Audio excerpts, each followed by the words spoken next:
Welcome, Coral Reef Aquarium School, Basic. Today is our 21st episode and we will be talking about coral fragging. Okay, let's start with looking at some of the equipment and things you should consider purchasing or get to frag corals. And I think some type of glue is good to have. The two I'm using is the Growtech Corafix. It's a super fast epoxy glue. And then I'm using Koalensucht Speed Glue. This is more of a concrete cement type of glue. And they both have their pros and cons. And probably today they're a bit old, so there are probably better products on the market, but why I use them is that I have developed what I consider to be a quite good technique. And if it's a fast, like 1 second gluing I need to do, I'm using the epoxy. But in the long run, if it's a slightly slimy surface, this one will not work so good. But if I really need it fixed, then I'm using the speed glue, and that is gonna be rock hard also in the long run. This one you can easily do underwater. This one you can do underwater as well, but it requires more technique and you easily get a sort of fogginess. So I typically do that one above water. But as I mentioned, there are probably better products available, but why I still use this product is that I have developed a technique which is working for me. So the glue goes hand in hand with your technique. And today we will be fragging stony corals, not the soft corals. If I would glue soft corals, I would use cyanoacrylate speed glue, but pure speed glue. Then a tool to cut the coral. Some of the corals you need to cut, and I use here a very rusty piece of old plier, and I use that because it's just iron. If I have any releases to the water, it's going to be iron, not anything else. If I need to mix some of the cement or the speed glue, I have a cup here as well. Then I have a container which I'm going to fill with water to put some of the coral cuts to keep them in water. And you'll see later. You need some fragmentation rock to glue your corals to. And you can possibly also use live rock. Then it's good to keep it from your eyes, protective glasses and gloves, and you need a towel.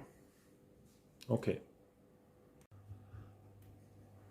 Next step, I think that's important, is to do a planning. These are sensitive invertebrates. So plan how you should proceed, and I think the target or the ambition is to reduce the stress of the coral as much as possible. And one of the things that stress the coral is extensive time out of the water. We will do a fragmentation on the Calendrum, and that one is the one I'm planning. And one part which I'm planning is how big should I do the cut, and I'm actually planning to cut it to the similar size to the Hysterix in the back, so like tennis ball size. Currently it's something like a handball, so I'm gonna cut it quite drastically. And I think here you should cut a little bit more than you want, because then it will heal, and in a few weeks it will start looking nice again. If you cut too little on the coral, you might have to repeat it in just 2 to 3 weeks because they start growing into each other. On the planning side also, I would mention that here, since I've glued it to the base with some speed glue or Corafix, I am anticipating it will let go. So I'm just gonna wiggle it a little bit and lift the coral up and start cutting pieces. Okay, coral is out of the water. One comment is it seldom goes as you plan, and I was planning that it should let go between the rock and that one so I could keep the foundation and put the rock back, but that didn't happen. When you cut, you know, one of the things is if you cut it all the way through, you might risk fractures on other branches. So typically I only cut a little bit in the side to make a mark, and then it cracks usually from that one. But it never goes as you plan, so let's see how it goes this time. Not too bad.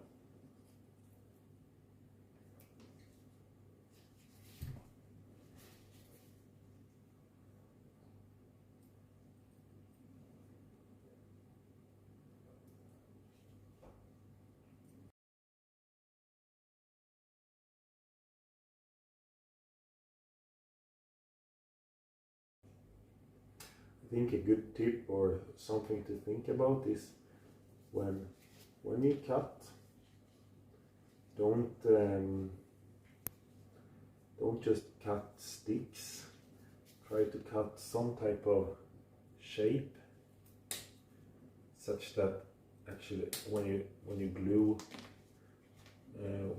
the fragmentation, it's not just sticks.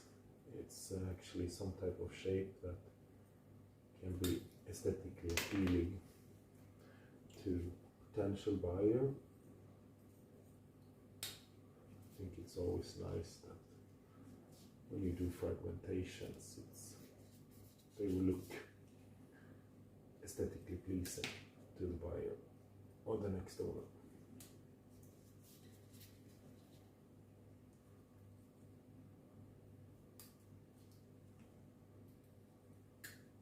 Of course, if I'm gonna get this one to a tennis ball, I would make some tough cuts.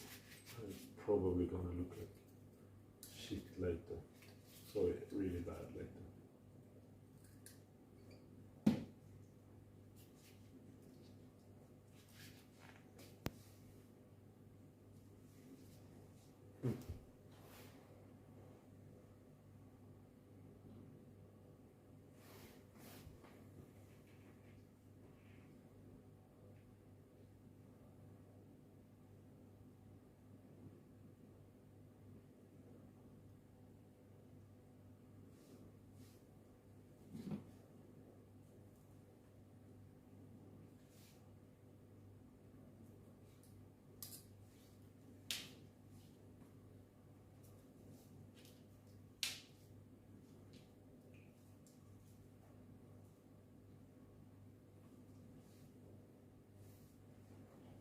I'm just going to check this in the tank to see.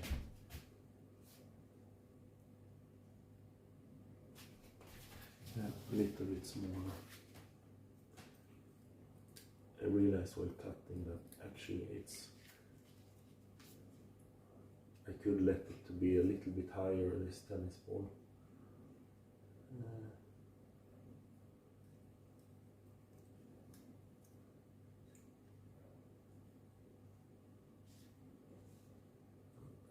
This can be the final one.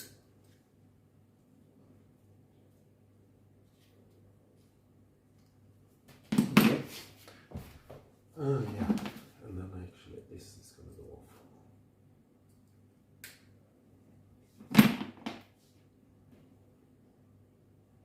Now, I do take note that this is wobbling a little bit. So before I put it back, I'm going to take a little bit of this Corafix 5 glue, and then I'm going to put it back into the tank just to make it a little bit stiffer on the base.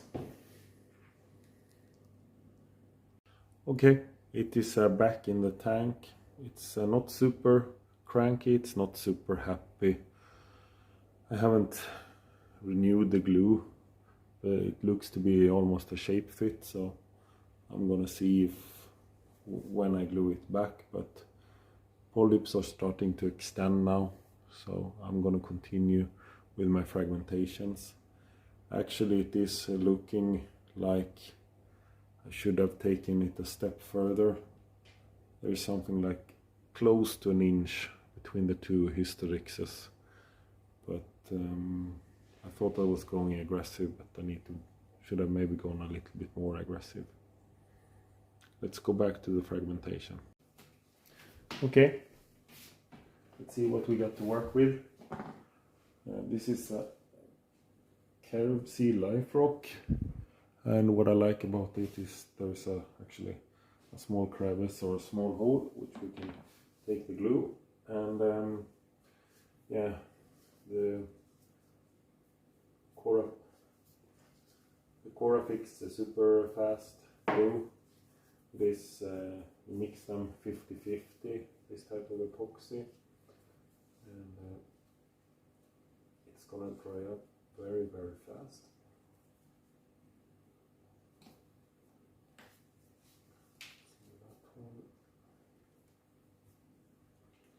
Smaller pieces.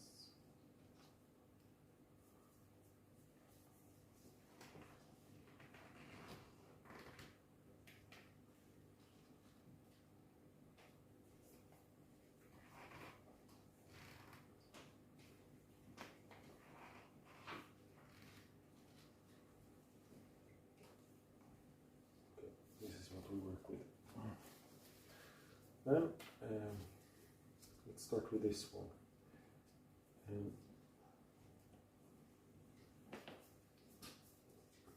Now it's mixed, and squeeze it in.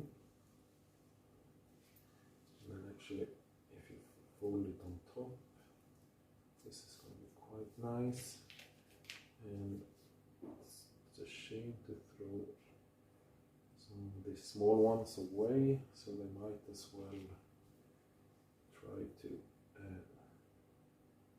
I think that's it.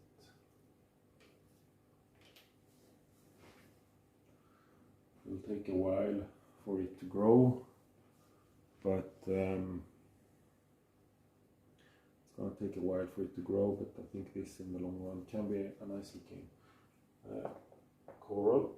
Then we can do the same on, say, something like these sticks. If we try to collect them, and this is live rock, and there's a little bit indentation here. So let's see if we can get it together.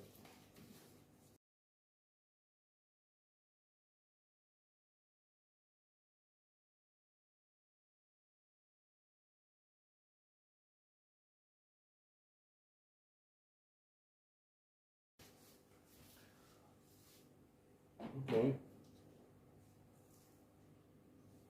I'll probably be able to do one more fragmentation. This one I'm gonna place in our tank up there, this one in my fragmentation tank, and if I make a pretty one, I'm gonna place it in one of my other tanks that I keep on YouTube. I think this is the basic. They've been out of water for a while now, they'll be cranky, and I'm gonna try to build 1 or 2 more fragmentations. And in the long run, if I don't like this, the super fast glue, I will take them out again and put some speed glow on top of them. With that said, thank you for your attention. Wish you a pleasant evening. See you in the next episode. Bye bye.